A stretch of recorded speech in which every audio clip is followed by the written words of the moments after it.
Hi, this is our second video on commercialization of aptamers. Today we're going to talk about surface chemistry and how aptamers are different than antibodies in these applications.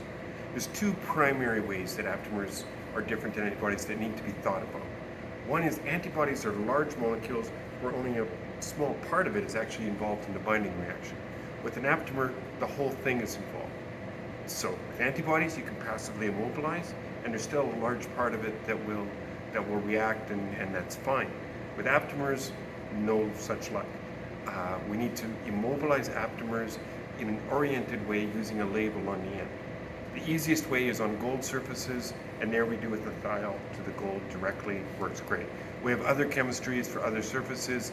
It's actually an advantage because then all the aptamers are active. But it is something that needs to be kept in mind. You drop an aptamer on nitrocellulose, it's going to go there to die. The second thing to think about aptamers in terms of chemistry that's different than antibodies is that antibodies are a heterogeneous mix of charges, whereas an aptamer it's kind of like a bilayer. It's got a phosphate backbone that is hydrophilic and the nucleotide side that is hydrophobic. So that drives the aptamer to fold down. It wants to fold down on surfaces so that the nucleotide side can hide from water. That means you need to block surfaces so that the surface mimics water. And the aptamer thinks, oh, that's water too, I can't avoid it. The other thing to think about when you're blocking is to use molecules that are not huge.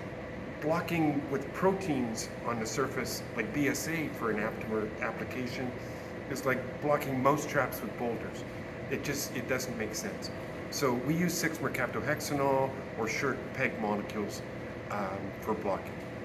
Stay tuned for video 3 on commercialization, where we talk about other aspects of aptamers. Thanks.